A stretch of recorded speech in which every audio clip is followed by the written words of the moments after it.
What is delay of accomplishment, and how does it relate to growing up and masculinity? Hi, I'm Andrew Rodriguez, and welcome back to PsychoBible. I'm going to be doing another one of my Reflessions. That's where I reflect upon a therapy session.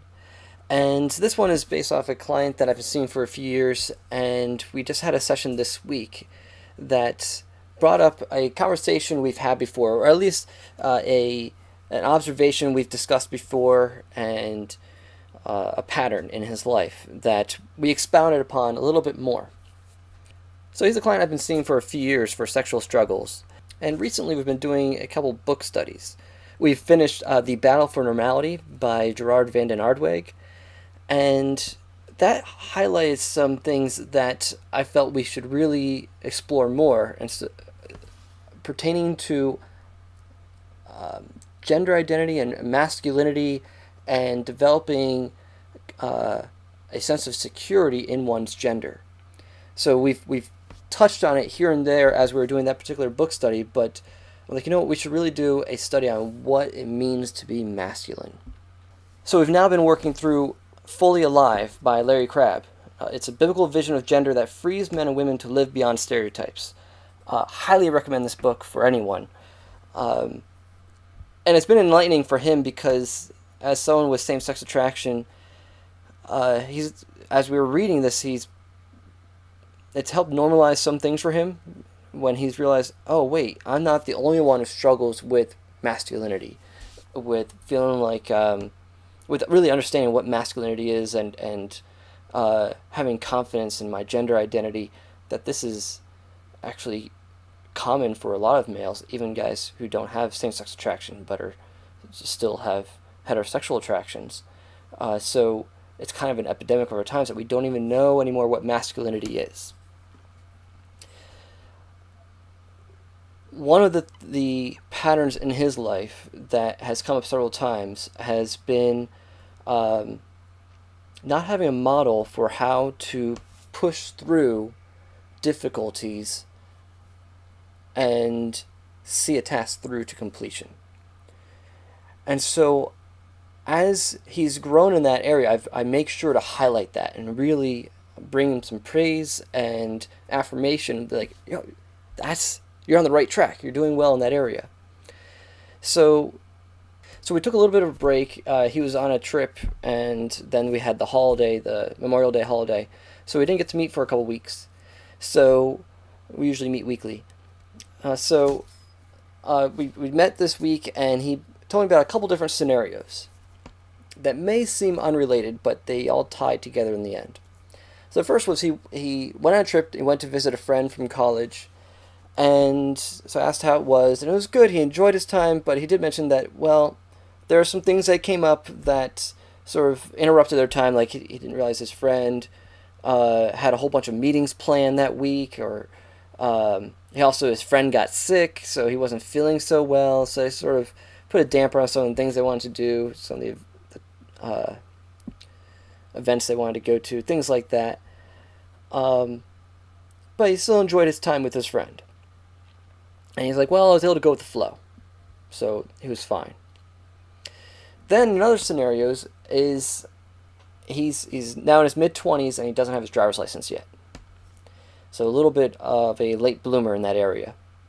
So he's had his permit now, and he's been working on getting his license. And he has kept rescheduling his driver's test, but he was determined at the end of May to get his driver's test done and pass and get his license. But he's been running into a variety of obstacles, such as, well, he's big and tall, so he's having trouble finding a vehicle that he can use for the test, because apparently where he lives, the driver's license center requires that they have an e-brake in the center console, but most SUVs don't have that. So the driver instructor wants to make sure he has access to that e-brake.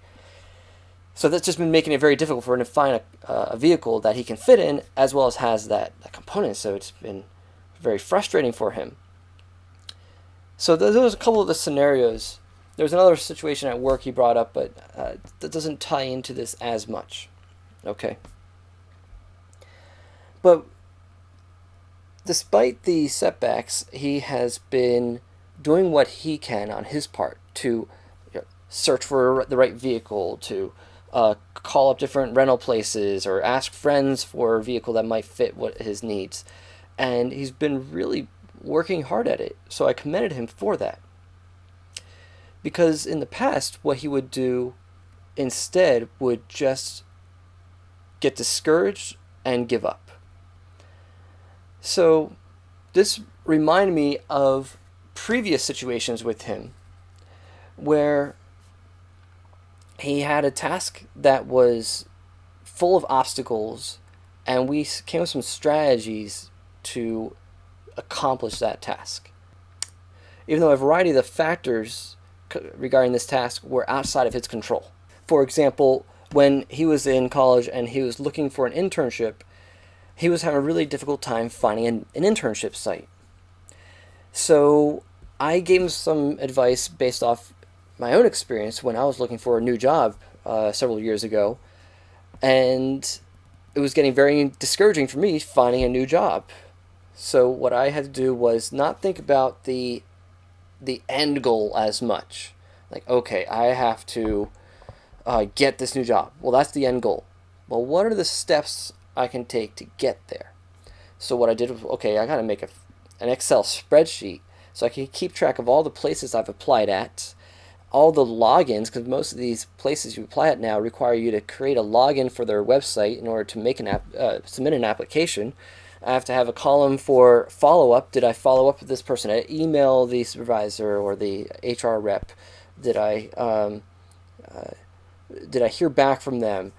And so I would make working on that Excel spreadsheet my mini goal. Make sure that, okay, I do X number of attempts or applications a week, and then X number of follow-ups per week, so that I would at least get a sense of accomplishment as I was doing that. Not just a sense of accomplishment that comes from completing it by getting the job I need at the end. So that was a strategy we used before, and that helped keep him motivated when it was looking like, oh man, none of these places I'm looking into are working out. So he was able to come up with a strategy to do his part, keep track of his efforts. And then we had to go through the same scenario when it came to after college, looking for a new job. We used that same strategy, and he was able to get a job much sooner than he would have if he just waited around for I applied at this place, let me wait for them. Oh man, keep at it. Keep going other places. And he needed that because he never had someone model that to him. So it needed to be demonstrated and encouraged. Okay. So that's some background with him. All right. When we were going through this in the past, I always go on these little I like to do some teaching when I'm counseling. So I'll explain to him how this is basically the adult version of delay of gratification. So what is delay of gratification? That is when you're a child, you learn a principle that you have to work first, play later. Meaning that in order to obtain some sort of pleasure or reward, you have to do some sort of task. You have to endure something that you might not like. Even if the task itself is simply waiting. Like mom says, you can have a cookie after dinner. So it's like, hey, it's just a matter, or at this time, you just gotta simply wait. You don't even have to do anything aside from just wait. So you're delaying gratification. So that's just waiting. But then when you get rewarded for doing work, you then associate finishing the work, accomplishing the work with getting rewarded. So when parents reward their children for doing tasks, doing chores, that teaches children that there's value in doing those chores and doing those tasks. And so they make that association. Work will lead to reward. And so finishing the work becomes associated with an award. or reward. And when they can learn that they're not going to get a reward until they do the work, and until they wait a certain period of time, that sometimes they might not get rewarded right away, but they have to wait until a certain point, even after doing the work. Then they learn, okay, well, I do the work, and then I wait till the end of the week, and then I get my allowance at the end of the week, whatever the case is. So that helps teach children self-discipline. So they learn, okay, to stay on task, because at the end of this task, I'm going to get an award. I'm going to get something back that's of value or of pleasure. So I will stay on the task. I will arrange my schedule in such a way to make sure I have enough time to finish this task. Now, as children, we're just running off whatever feels good. So we need a lot of structure, and it's usually structure from above. So a parent has to impose structure in order to teach that discipline. We can't just expect kids to do this.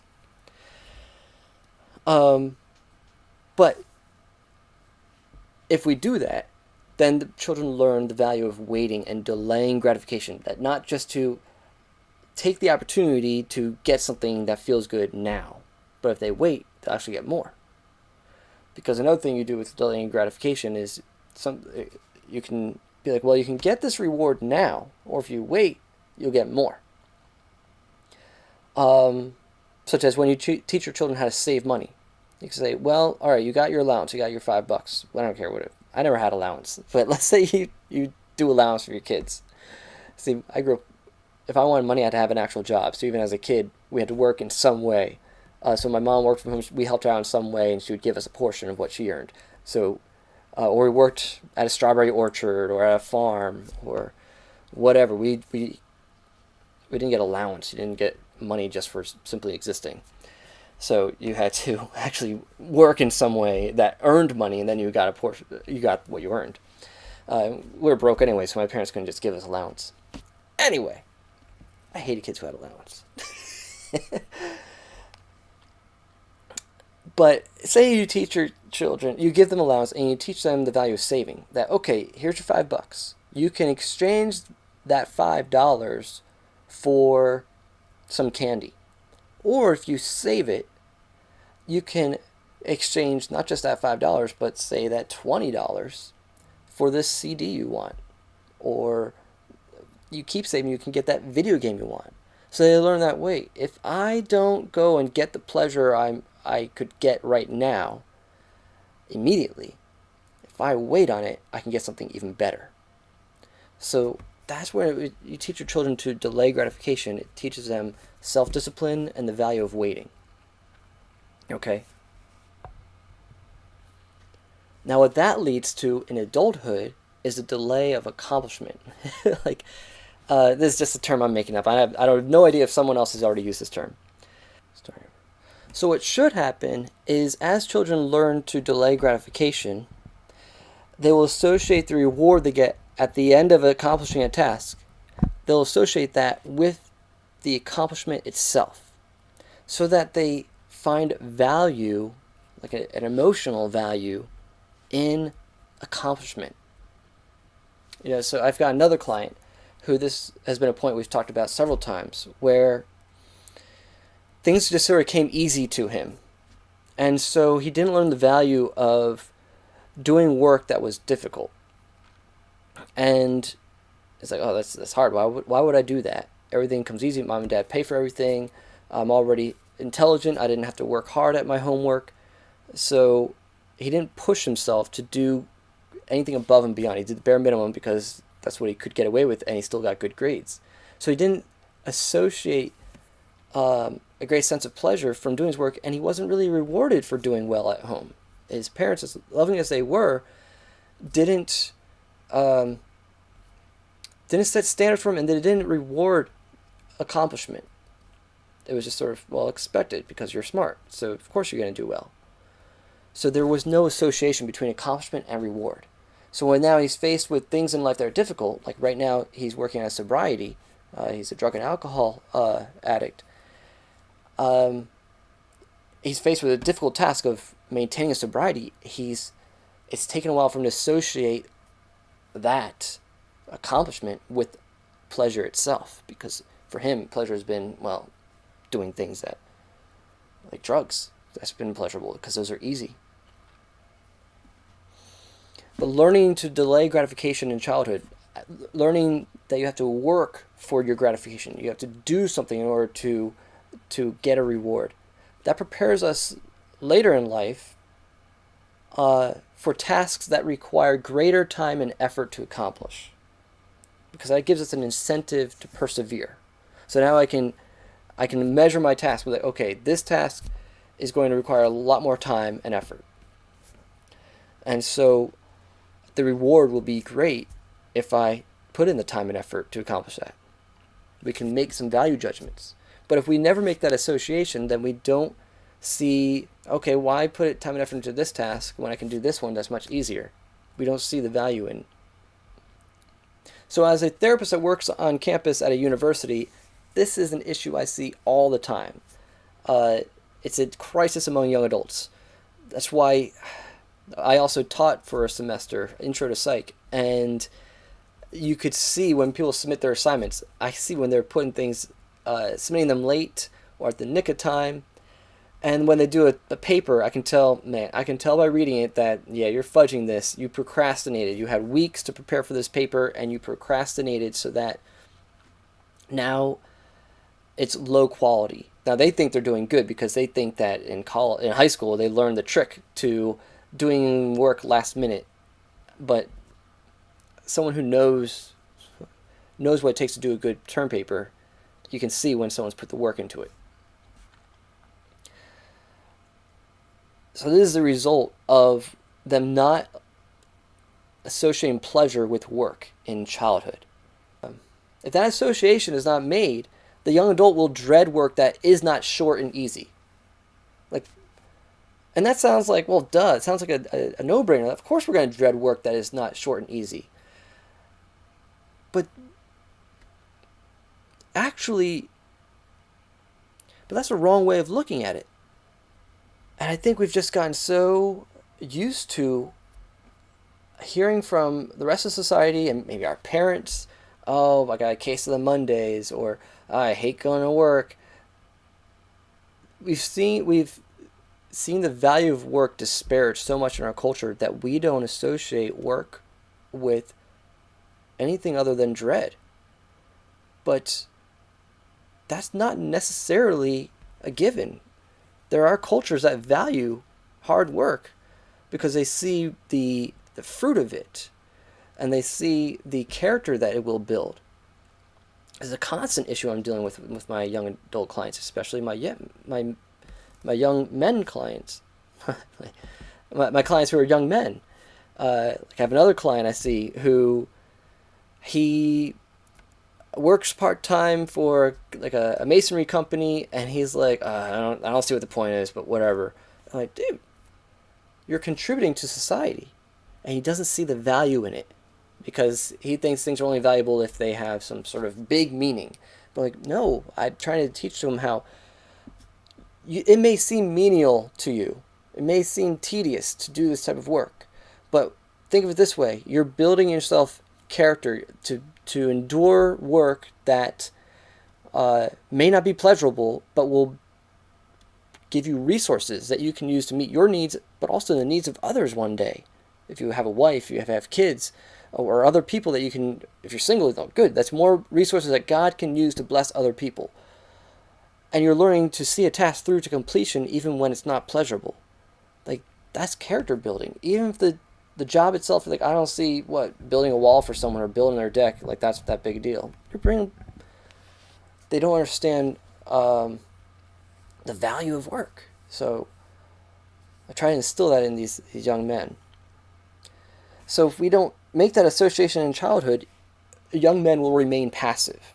Now, I'm sort of zeroing in on young men because passivity is the sort of the core sin of males. Because we understand what masculinity is. Masculinity is to move, to initiate, to move into areas of chaos and potential, and to bring habitable order that blesses others. So work is like innately associated with masculinity, but it needs to be taught. The value of work needs to be taught. It's not something we necessarily inherit, but it is something that will leave us unfulfilled if we don't learn it. But it has to be modeled to us, and we have to grow up with it. So when you have men or young men who don't know the value of work, I would say it's rooted in a failure of their fathers to demonstrate that to them. So with all these clients I've talked about, their fathers may be present in their lives even, but their fathers often complained about their jobs. They would just work, come home, watch TV, and veg out. They didn't show any pride in their work, and they didn't discuss it with their children and tell them how valuable work is. And because their sons don't see them all the time at home, and when they come home, they're not working, they're just sitting on the couch watching sports. So they're so checked out that they're not, okay, I'm away from my son all day, let me make sure that when I am home, I'm showing him how important it is to do work. And so he can spend time with me and sort of learn this vicariously. We don't see that. We see more and more of the burden of parenting upon the mothers. And so what happens is the moms have to use both the feminine and masculine ways of parenting, but they're not meant to. They're supposed to have within the home both the mother and father so that there can be the complementarity of the feminine and masculine ways of parenting. In the psychoanalytic tradition, we understand that, yes, both a dad and a mom can participate in the masculine and the feminine, but you need both. And so it makes most sense, and it's going to be most impactful when the masculine way of parenting is demonstrated by the father and the feminine way of parenting is demonstrated by the mother. And what the mother brings is soothing and protection from difficulties. But the masculine way, the fatherly way of parenting, is to bring stimulation and challenge, that he prepares his children for going into the world by helping them face difficult things, not to protect them from everything that's difficult, but helping them face it and show them they have strength within them that they might not be aware of, or that they need to develop more strength that they don't have yet. But to be a demonstration of them, you will one day be as competent as I am. So watch me handle these tasks, and I'll show you how to do them yourself. But when dads are so disconnected from their families, even when they're in the home still, not just divorced families, they're just so separated, or they come home and they just sit on the couch and they don't demonstrate to their sons, and even their daughters need to learn this stuff, the value of work. Now, even for boys, they see their mom working hard. It doesn't have as much impact as they see their dad doing it, because the dad is who they have to associate with most. So there's a big issue, of course, with guys I work with unwanted same-sex attraction, is they're stuck in the passive mode. So with this client I'm talking about is, whenever I see that he's in a situation where he needs to put in work, even when the reward is not going to be immediate, I encourage him in that, because otherwise he'll stay stuck in his passivity.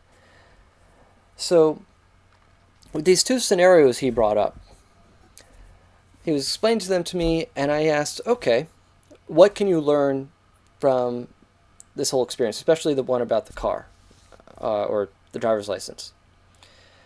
And he's like, I don't know. I guess patience, but I feel like I already have patience because, look at the situation with my friend. I went to visit him and things didn't work out, but I was still patient. And so he tried to move on, but I was like, whoa, let's back up. Let's talk about that a bit more. So we dug into what the word patience means a little bit more. And I tried to present to him that there's two types of patience.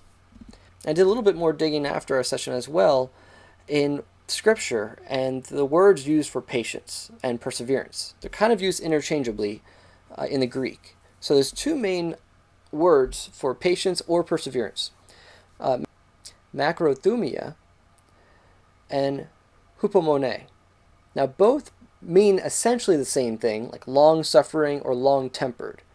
Macrothumia particularly means long-tempered, which means to maintain your emotions and a calm demeanor for a long time.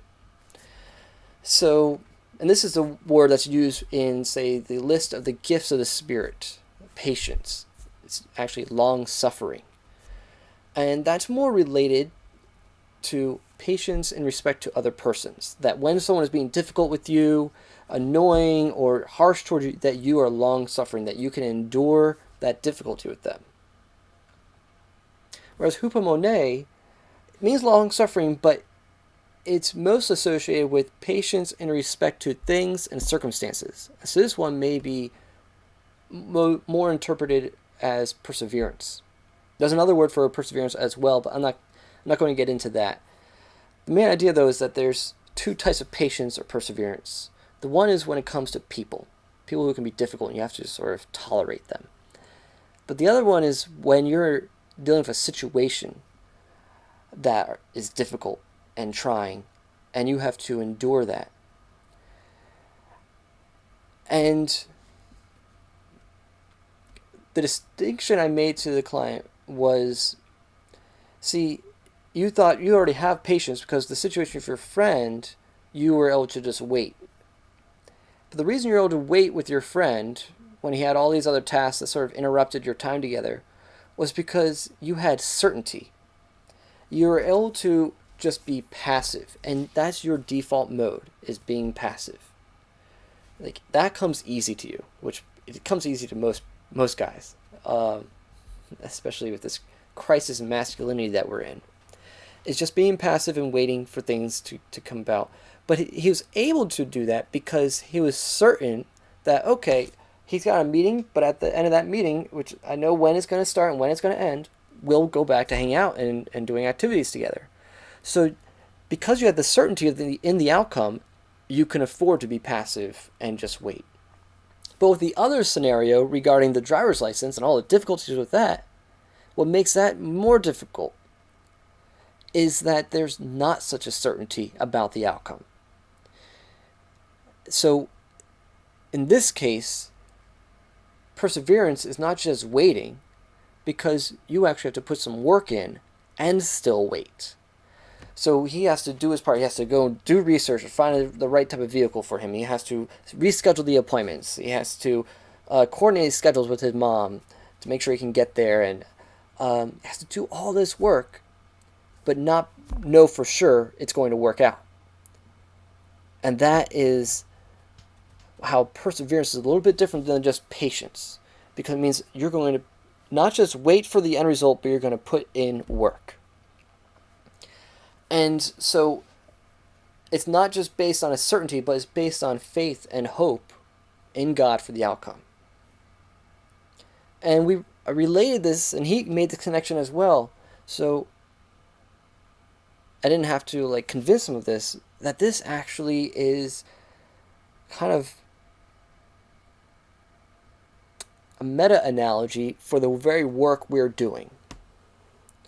You see, as I mentioned, he's dealing with unwanted same-sex attraction.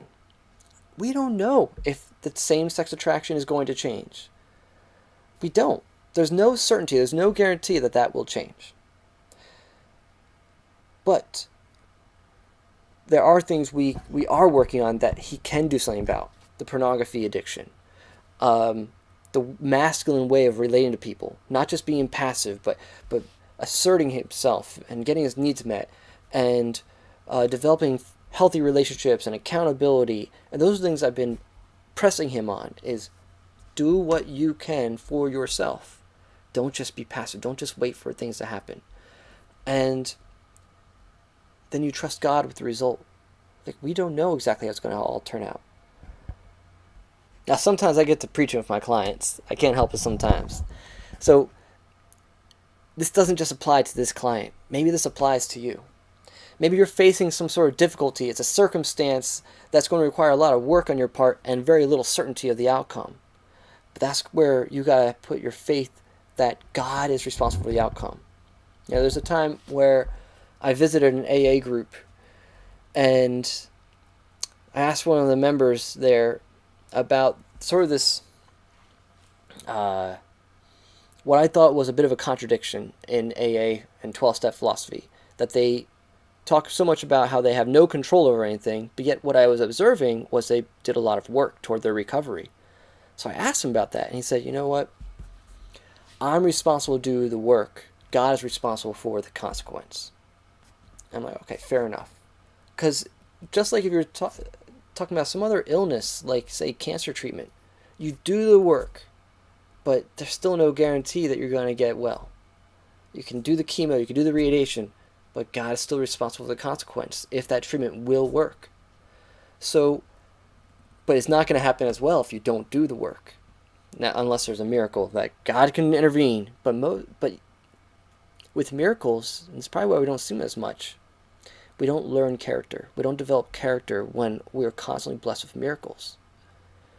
So there's something God wants to teach us through difficulty. It's the value of delaying gratification, of delaying accomplishment, and then trusting Him with the outcome.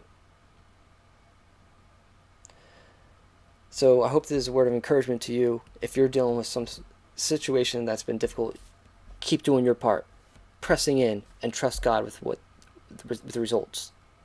Just have hope that He's going to bring something good about it. This is why it says in James chapter 1, "Consider pure joy, my brothers, whenever you face trials of many kinds, because you know that the testing of your faith develops perseverance. Perseverance must finish its work so that you may be mature and complete, not lacking anything." God wants to develop us into mature spiritual adults. So not just people who complain about the Mondays, but who see value in work and value in suffering, value in difficulty, because that's what God will use to bring about character in us, so that we will be complete, not lacking anything. So I hope this will encourage you. Let me know what you think in the comments. Hit that like button, that subscribe button. God bless.